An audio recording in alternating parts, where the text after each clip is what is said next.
Wow, what a night on Dyslexia Awareness Day. What a celebration for everyone. It's been emotional for me. Sorry, I didn't expect to get teary here, but I will be doing that, I guess. This has been a long journey for me. I come here first and foremost as a mom who has been impacted with dyslexia, ADHD as well. And thus began my stubborn journey to understand dyslexia. I'm going to be speaking to you more on a professional side, but I can tell you all of the learning that I've done over the years is because of my children and the frustration that I've had with my own profession as a reading clinician. I was very disappointed with just the lack of curiosity about dyslexia and the impact that we have on our students with effective literacy skills. I was really pursuing a better way to do things, and for a while that was not happening in our schools. I do think that there are really great things happening now.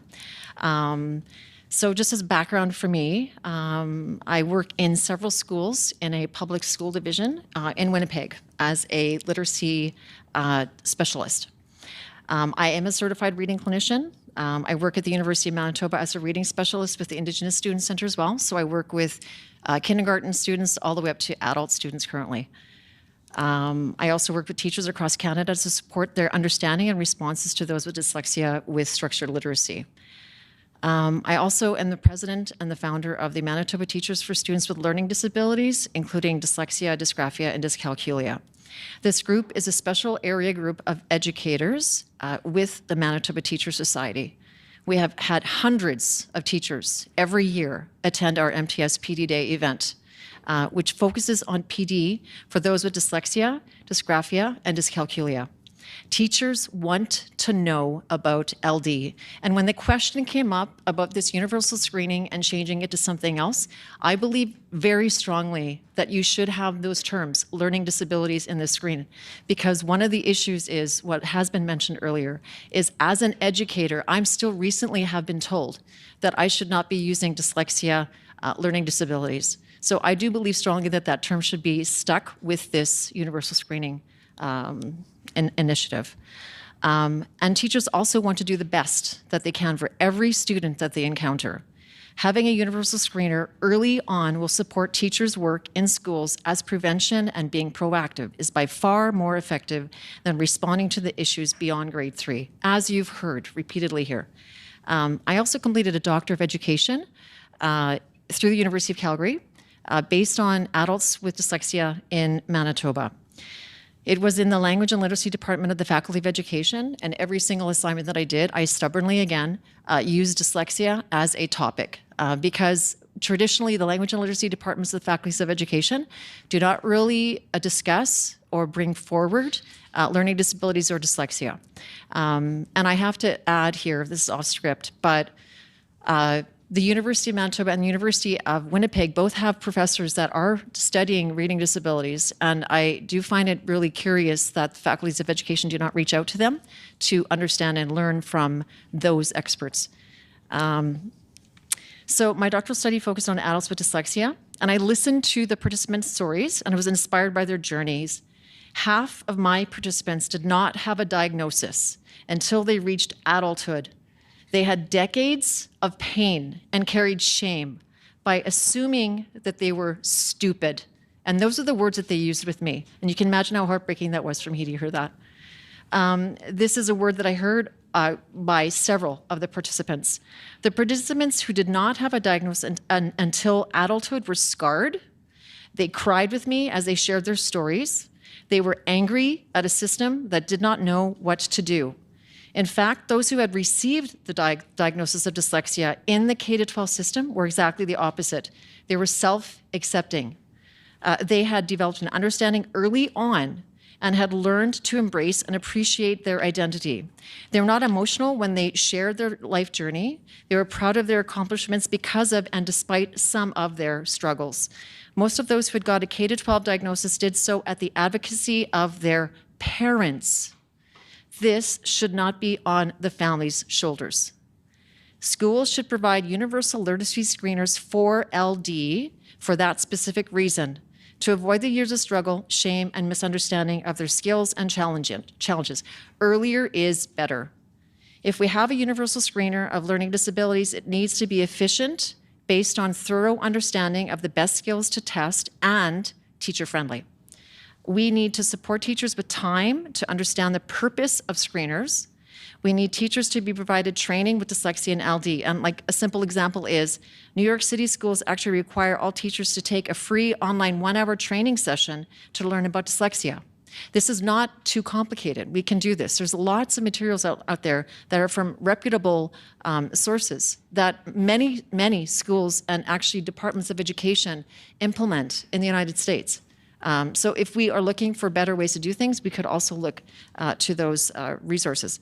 Teachers need to be provided PD to respond to students with LD. Responses to our universal screeners do not need to be complicated or time-consuming.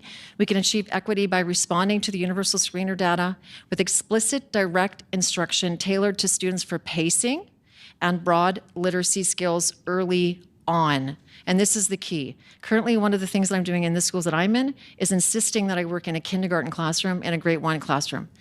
This is when the difference can be made. And it's so much more effective in K and 1. University literacy screeners would benefit all students, but of course, specifically those with dyslexia. In schools, we need to have specific literacy specialists, and this is a big one for me, who have protected time to work only on the development of literacy skills. Too often what I see in schools is we have a screener possibly, but then this is left for the student service teachers. And they do not have the time nor the capacity nor the protection of their time to work with literacy. So I do think that's a really big piece. We need to have funding to ensure that all Manitobans have literate skills which support their ability to proceed in life so that they start school with confidence, which carries them through a lifetime of productive and happy lives. For example, Dr. Linda Siegel of the Ontario Human Rights Commission, who was a consultant for them for the right to read, has spent a lifetime studying those who have fallen through the cracks in our system, undiagnosed, misunderstood individuals with dyslexia. There are dire consequences. Universal screeners are not used to diagnose. Screeners are used to identify students early, those who are at risk, those who are approaching, those who might need a different pace for instruction. It provides an efficient way to identify and then respond. This is the big piece, when it matters the most, early on. We can then use the terms LD early on to create equity sooner because of this universal early screening for learning disabilities. This is the important part. That term is really essential. And I'm very, very excited to be here in terms of this initiative. This has been, I would say, I'm standing on the shoulders of also giants who have been advocates for dyslexia for decades. So this is not just like a couple of years old. This is decades of work that are people that aren't even in this room who I could name that have been working for advocacy for dyslexia for years. And just in closing, some schools continue to avoid the terms LD, dyslexia, dysgraphia, and dyscalculia. And on this day of dyslexia awareness, above all, universal screeners in Manitoba schools will allow educators to start saying learning disabilities, dyslexia, dysgraphia, dyscalculia. There is power in neurodiversity. There is power in knowing who you are, understanding early your uniqueness. As the participants in my doctoral study can attest, understanding oneself is a journey and learning about LD is a gift because LD students and LD individuals are incredible. Thank you very much for your time, and I really appreciate all of the people that spoke before me. I was thinking while I was hearing everybody, I really have nothing to say based on what they've already said before me. So I appreciate your time, and I really do applaud all the initiatives that are happening here tonight. Thank you so much. Thank you, Ms. Bjornson. Emily Lamoureux. Thank you, Honourable Chairperson, and thank you for sharing a bit about your journey. And you used the term stubbornness, and I really interpret it as passion. I see what you're bringing to the table, and I believe you brought even more information, new information to the table, so I'm glad you stuck around to present. I've made a note of the importance of the term learning, specifically disabilities, to ensure that it remains in the legislation. And I just want to say that I'm very grateful for the work that you're doing in our schools right now as a literacy specialist, and for insisting to be in the younger grades. We know how important this is for equity and ensuring that there are results coming as well. Thank you. Ms. Bjornson, would you like to respond? Well, I'm really just grateful for your initiative in this. And yeah, the early years is where it really need to start. The gaps are harder to close as students get older. So early literacy is really the piece that's most important. Emily Blashko? Sure. Thank you so much. And it wasn't like central to what you shared, but it's been alluded to a couple times, maybe like gendered experiences of either being assessed or not assessed and kind of like the life paths afterwards. I'm wondering if you find that there is like different experiences based on gender in both like kind of that pre-screening, like obviously, hopefully, this universal screening will address this, but I'm curious, like through your research or either through your day-to-day life in schools. Ms. Bjornson? That's an interesting question. I would say so traditionally, I think what we assumed was that boys would be looked at sooner based on the fact that they usually were a little bit more active. Is that what you're referring to? And then girls would more like fall back, kind of be quiet in the back of the room, and just had that social sense to just kind of tuck it away, like you've also heard here earlier. But no, yeah, there's really no gender difference in terms of the frequency or the way it's presented in that sense, but it has been more traditionally thought to be more prevalent.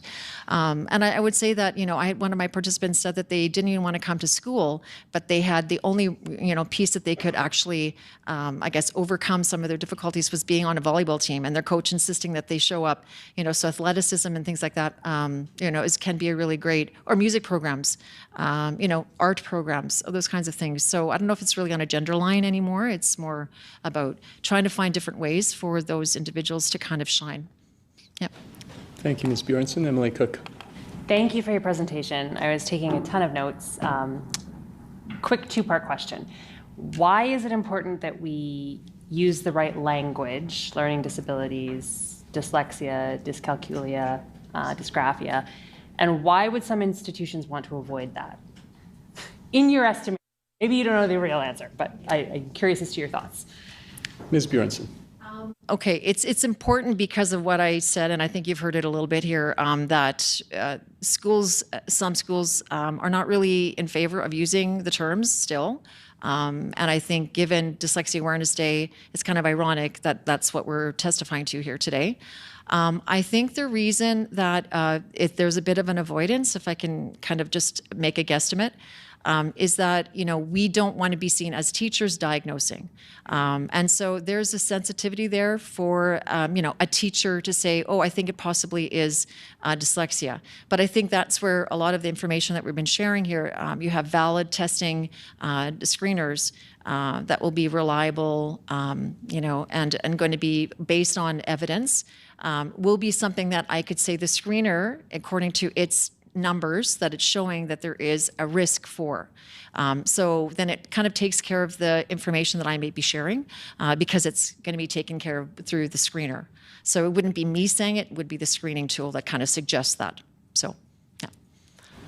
Thank you. Are there any further questions? Thank you for your presentation.